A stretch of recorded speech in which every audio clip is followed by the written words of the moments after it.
Hey everyone, welcome back to another Cubs video. It's time to talk about the Cubs month of May. So the last time I talked to you guys, the team had just wrapped up the weekend series against the New York Mets. At that point, we're getting close to mid-May. They've played in 7 series since, and they've won all 7. That is exactly what I'm talking about, especially with the soft schedule that they had. Now, I guess I'm getting this a little bit late. I wanted to wait until that Nationals series was finished. Felt like a nice split as this schedule got really easy for about a month. And then this weekend, the Cubs will be playing the Detroit Tigers, one of the best teams in the majors. And then right after, they play the Philadelphia Phillies, another one of the best teams in the majors. So the competition stiffens significantly for the Cubs, but they're able to take care of business against vastly weaker competition. Now, again, 7 series played, 7 series wins. 2 of those were sweeps, so 5 total losses since we last talked. That's pretty good. It doesn't matter who you're playing or what team you are. That's pretty good. We start with the Miami Marlins, a 2-1 series win at home in Wrigley Field, taking the first 2 games before dropping the series finale. The game I want to talk about here is that middle game when they won 5-4 in walk-off fashion. Down 2 runs going into the bottom of the 9th. They get 2 runners on quickly. Grab an out, runners on the corners. And then Nico Hoerner drives in Carson Kelly. And then it's Justin Turner who ends up driving in the 2 winning runs to put the Cubs on top and into the win column again.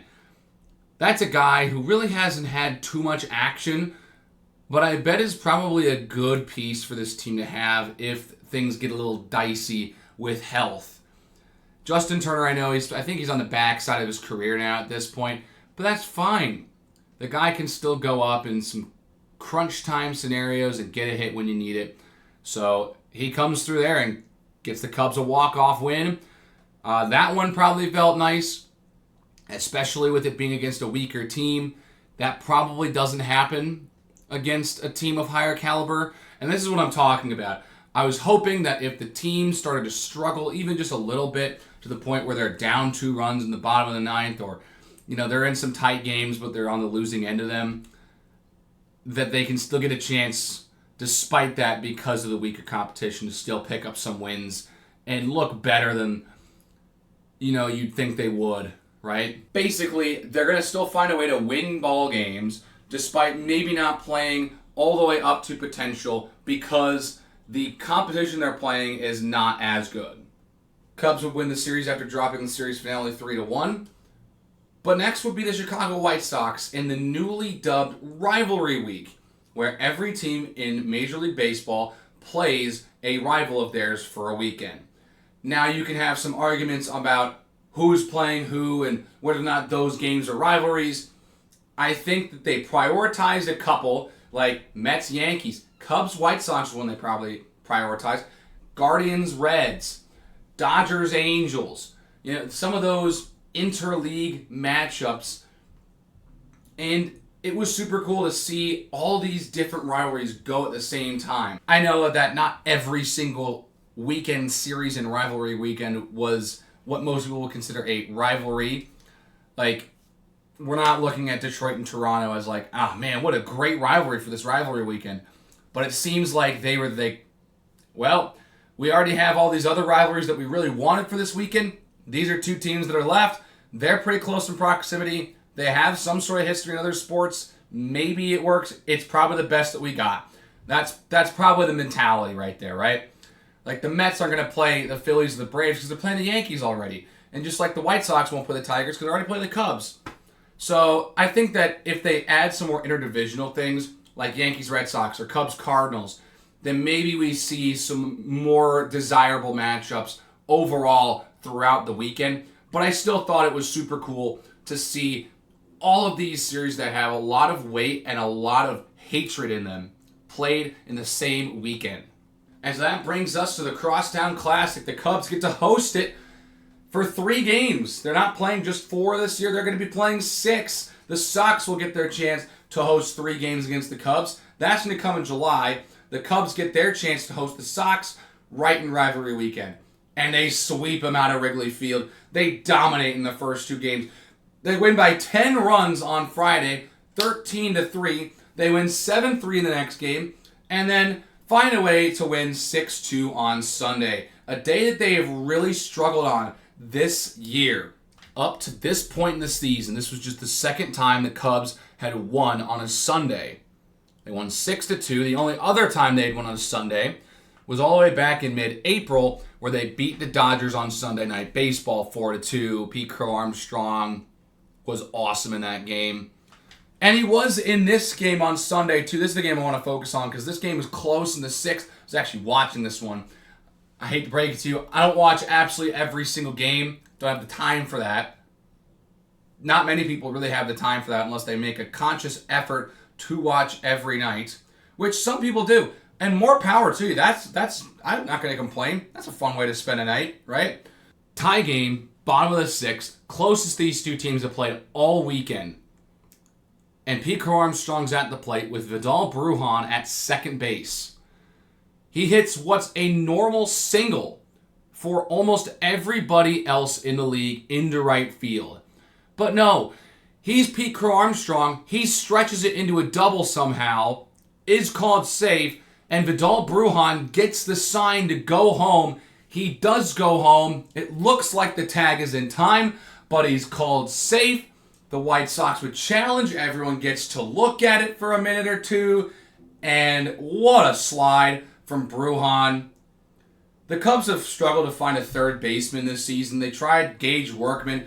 That fell flat on his face, and now he's playing for the White Sox.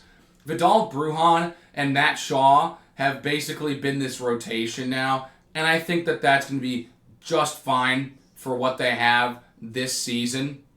As Brujan started to play a little better over the last month, he's starting to figure it out a little bit. And that was a beautiful slide.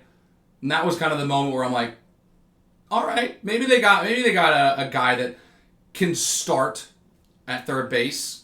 I mean, not a guy that's going to blow you away, but he'll make a couple nice plays. Brujan would later get an RBI in the game because this was the turning point. It was 2-1 Cubs after this, and the Cubs would go up 4-1 by the end of the 6th. Add 2 more runs, and then it's over. By the top of the 9th, the Sox get a pity run, and it's 6-2. That's it, ball game. But just a really nice performance from this team to go out and sweep the White Sox. I know that the White Sox aren't really that good at all this year. Again, they're not the Rockies. We'll get to the Rockies in a second. But regardless, it's nice to go out and sweep an opponent and play 3 complete games in the process, too. It's not like they'd won one game by 1 run by the skin of their teeth, won another game by 8 runs, and then won the next game by 2 runs because they were able to steal some momentum late in the game, right?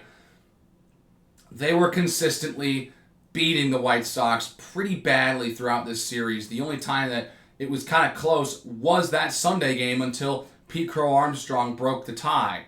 So a really, really solid performance right there.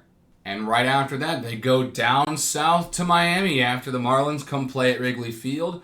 The Cubs go down to Lone Depot Park, and it's probably really empty since it's a weekday series. And the Marlins are pretty bad. That's just how it's been. It's been one of those type of years for the Marlins again.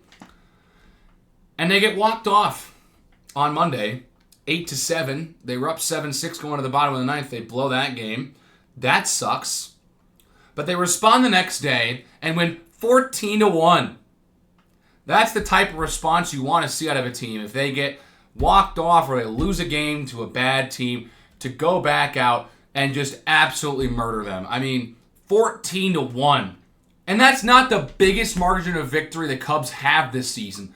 I don't think we're going to get bigger than that 16-0 win they had at Dodger Stadium this year. But maybe it could happen. We could see like an 18-1 game. I don't know. We'll see. I mean, some of those really, really weak opponents, like the bottom of the barrel, are kind of out of the way now. So I don't know if we'll get to that point. I mean, who knows, right? The Dodgers just beat the Yankees like 18-2 the other day, right? Like, it could happen to anyone. 2-1, they win on Wednesday after a nice game from Kyle Tucker, who hits a homer and drives in the winning run in the 8th. They survive there, win another series against the Marlins, win the season series 4-2. I don't know if I mentioned it in last month's video, but my hope for this month was just to win every series. I was not asking for 5 sweeps. And that's what they did. They won each of the 7 series that they were playing. They got 2 sweeps, which is a bonus against the 2 worst teams in the majors, which is awesome. You know, don't worry about losing to them. Would I have liked to see them get a sweep against the Marlins? Yeah, that would have been nice, but I'm not going to, lose some sleep over the fact that they went 4-2 against the Marlins instead of 5-1 or potentially 6-0. So now they're 3 for 3. They've won each of the 3 series they've played so far since they played the Mets, and now they get to go on the road to play the Cincinnati Reds, a team that always play the Cubs tough, regardless of how good the Cubs are. The Reds always find a way to play Chicago tough. And the Reds are probably the best team that they play throughout this stretch. They got a road series. They take the first game 13-6, which is a nice win. They lose the second game, and then win the series finale on a Sunday, 11-8, coming through big late in that one. Once again, I want to focus on that game on a Sunday, 11-8, and the Cubs were down 8-3 going into the 6th inning. They finished the game scoring 8 unanswered to win by 3. I mean, guys, this team has resiliency. They're not just going to keel over and die when they're down 5 runs. Most teams will do that. Not this team this year right now. They are fighting to the last out, and they're playing really well. A big surprise in this one, Reese McGuire, in his first career plate appearance, hits a homer, and then ends up tying the game in the 8th with another homer. So the Cubs fight all the way back. They chip away at the lead. They get into the top of the 8th, and McGuire ties the game on a solo homer. And then shortly after, it's Seiya Suzuki who puts it away with a 3-run jack to put the Cubs up 11-8, and they'd hold on and win. I mean, resiliency, truly. They're able to score on a whim, it feels like. When they need runs, they're getting runs for the most part. And this is a big game. Games like this change the trajectory of seasons from decent and good to a team that can really compete in the National League. Because the momentum that this team could possibly build from a comeback like this is much better than a team that loses a series after winning 3 straight, and in the first team they play that's not bottom 3, bottom 5, they're going to get beat by. That can't happen. And they win that series. It's a big win in preparation for the Colorado Rockies. And then you get to that series against the Colorado Rockies. A historically bad team, like the worst start in 50 games in the modern era. Which, by the way, you'd think that'd be a little bit short. That's not a massive sample size. No, the modern era started in 1901. So the modern era of baseball has been around for 125 years, and that is the worst start in 50 games. 8-42, the worst 50-game start in the history of Major League Baseball in the modern era. Isn't that ridiculous? Well, I thought we were done with this talk. The White Sox just set those records. They just set all those terrible records for being such a terrible team, and now the Rockies, 1 year later, are like, watch this. You think that's bad? Well, wait until you see what we got cooking next year. They are awful. And it's the last week of May. They got to play at Wrigley Field. The Cubs get to play at home against one of the worst teams in baseball history.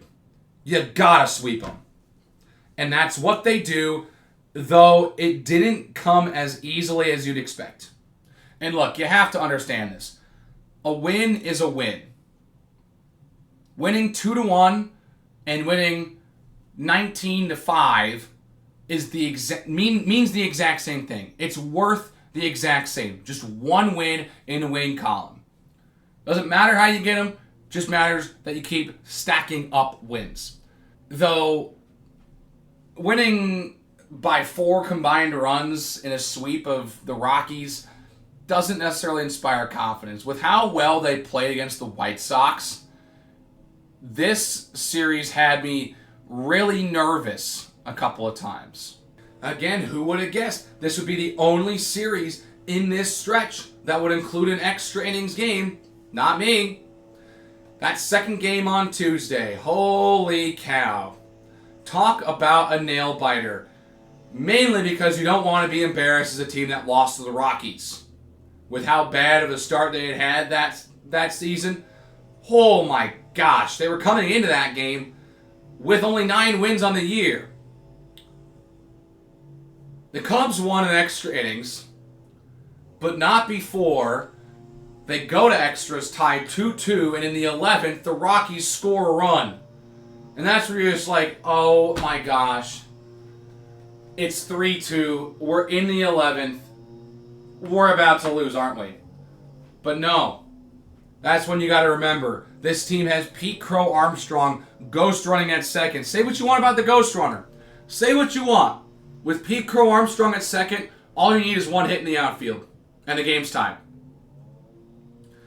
1 goes out, and then Michael Busch comes up, and Pete Crow Armstrong steals third. And you're like, that's what I'm talking about. Now anything will guarantee a run scores, and that's what Michael Busch does. Singles.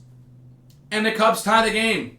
And so Busch ties the game. He would come out. John Birdie would come in as a pinch runner. Nico Horner then draws a walk. And up comes Matt Shaw, the young prospect, in a big situation. And he delivers a single into right field. Birdie scores. And the game is over. The Cubs win 4-3. And they escape embarrassment, more so than anything, of losing to the 2025 Colorado Rockies at home. They won the first game 3-1, and then won the final game 2-1. So, I mean, runs were not super easy to come by in this series, weirdly enough. But, Cubs get 3 wins. That's what matters, right? Doesn't matter they had a +4 run differential in 3 games against one of the worst teams we've ever seen. 3 wins is 3 wins. And so the Cubs feel pretty good going in to the final series of May against the Cincinnati Reds. This time they're at home, and they find a way to lose the first game, 6-2. That did not overly surprise me. I was like, well, I mean, they did just, barely escape with a sweep against the Rockies. They're probably going to lose a little bit. I mean, the run support was not really there in that series against Colorado. They didn't get some that lose 6-2. Win the next day 2-0 after a game that pretty much looks like it might go scoreless until extras. And the Cubs score 2 in the bottom of the 8th. Reds can't score, and it's 2-0. There's your ball game. I mean, sometimes that's all you need. 1 or 2 hits. Seiya Suzuki with a double, Dansby Swanson with a single. It's all the Cubs needed to score some runs. Suzuki and Swanson come through. They win 2-0. They win 7-3 on Sunday. So remember how I said that before they played the Sox, they had only won once on a Sunday? Well, they've won 3 straight on a Sunday. So, I mean, they're getting better on the weekend there. I mean, that was something that I've seen a lot of people talk about they'd won the first 2 games and then lost the finale on Sunday. They've done it a couple times in this season. So, I'm very happy that they're able to find a way to play well to end the series, especially in a position they're in right now, because those wins continue to help bridge the gap in the NL Central. And now we get to their most recent series against the Washington Nationals. I deliberately chose to wait till this series wrapped up to make this video because I felt like it was a nice, cutoff before the schedule gets a little tougher again. They win the first game 8-3, lose the second game 2-0, and win what would be yesterday 7-1, win another series. That's one on the road against Washington And that makes it 7 for 7 since we last talked. Now, they did have a day off in between their series against Cincinnati and Washington, so they didn't play on Monday. Their middle game was on Wednesday and not on Tuesday. In that game, it was a similar situation to what we saw in that middle game against the Reds, where they won 2-0 from 2 hits in the 8th. The Washington Nationals hit a homer from Amed Rosario in the bottom of the 7th, not second. Bottom of the 7th. They tack on another run in the 8th, and they win 2-0. But the Cubs' 2 wins are pretty comfortable wins. 2 5-plus run victories.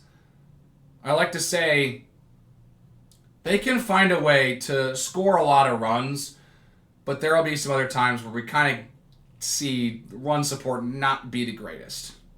But that's what you want, especially as a pitcher. You want some run support in case something happens. Colin Rea gets the start. Again, like the starting rotation, I don't absolutely love, but again, when this team gives the starting pitcher some cushion, some protection, some run support, it feels a lot better. Rea didn't allow a run in his appearance yesterday. Allowed a couple of hits, but no runs come in. And that's what really matters at the end of the day. You can let up 10 hits, but if no runs come in, your team's able to get out of it defensively, and you're letting the balls go and play. I mean, you can't complain. He didn't pick up any strikeouts. Didn't need to. Has a great field behind him. Cubs just controlled that game. I mean, it was a near shutout. The Nationals got a run in the bottom of the 9th, but that was it. The Cubs went up 3-0 before the end of the 2nd inning, and it's just like they're controlling the pace of this game. The Nationals are having to play catch-up the entire way and just can't get anything against that Cubs pitching staff. I mean, this team is still getting really solid performances out of Pete Crow Armstrong, Kyle Tucker, Seiya Suzuki, Dansby Swanson, and then Nico Hoerner, who has played really well. He doesn't have a homer this year, but he's got almost 30 RBIs, and he's got I think he's got the highest average on the team.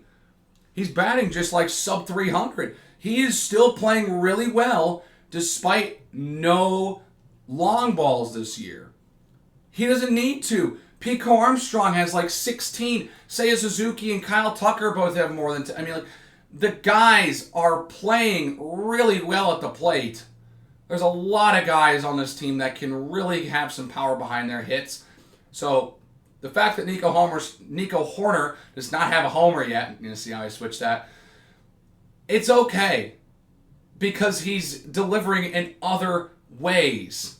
So, I mean, as the team's batting a little over 250 in May, a little drop off from April, but still, the team is playing well. They're playing consistent. They'll have a game or two where maybe they don't look as great, but they're still putting up wins. That being said, things are going to get a lot tougher, and I fully expect them to lose one of these 2 series against the Tigers and the Phillies, or lose both of them, mainly because they've had such easy sledding. It's been such easy sledding for them for a month now. I think that it's going to take a second for them to understand the competition and play against the top teams and realize what they got to do and change when they got to play a team that's competing for respective leagues, the American League and the National League. So, I mean, I feel great if I'm the Chicago Cubs. I'm up 5 games on the Cardinals and 5.5 on the Brewers in the NL Central. We've been leading this division for what seems like all season long. And they're still in front by a good pace. They just got to keep that pace, keep winning series, because that's how you stay ahead of the NL Central. Keep winning 2 of 3 every single time you go out. Because at worst, someone gains a game on you if they sweep an opponent instead series. So I'm not worried at all if I'm the Cubs right now. Though I would be if they probably go 1-5 against Detroit and Philly. Then maybe we got to start having a little conversation as they get into June. But I'm not too worried yet. Overall, since the last time we talked, in those 7 series that they have all won in a row, they're 16-5. They've played really, really well. I'm very proud of what I'm seeing from this Cubs team right now. Now, can they turn it up to the next level and play against some of the best teams in the majors? That's the big question going into the next week. Well, you'll find out if you have Apple TV Plus. The Cubs and Tigers will be on Apple TV Plus tonight. Other than that, I mean, Marquee Sports will be just fine. But regardless, I think that is enough Cubs talk for this month. But you know, Cubs fans got to feel pretty good. They're the best team in the National League by a half game over the Mets right now, and they're going up against the top team in the majors, the Detroit Tigers, the only team who has 40 wins so far this season. This should be good. The Cubs get to play Javi Baez again in some sort of resurgence that he has having right now. I gotta say, this is going to be a really fun series. I don't know why that this series doesn't have Sunday Night Baseball. I know why. Because the Yankees and the Red Sox are playing. That's going to be a better draw, even though Cubs-Tigers might actually be a better game, and it's still Chicago versus Detroit, two cities that bitterly hate each other. Anyways, that's it. I'm going to stop talking. Hope you all enjoyed this video. Please leave a like if you enjoyed it, and subscribe if you really enjoyed it. Please keep the conversation going down in the comment section below. Let me know if you like the baseball videos and want to see more. Because comments will help me understand your feedback and your perspective better. Anyways, go Cubs go. Do all that great stuff. And I will see you guys in the next one. Bye.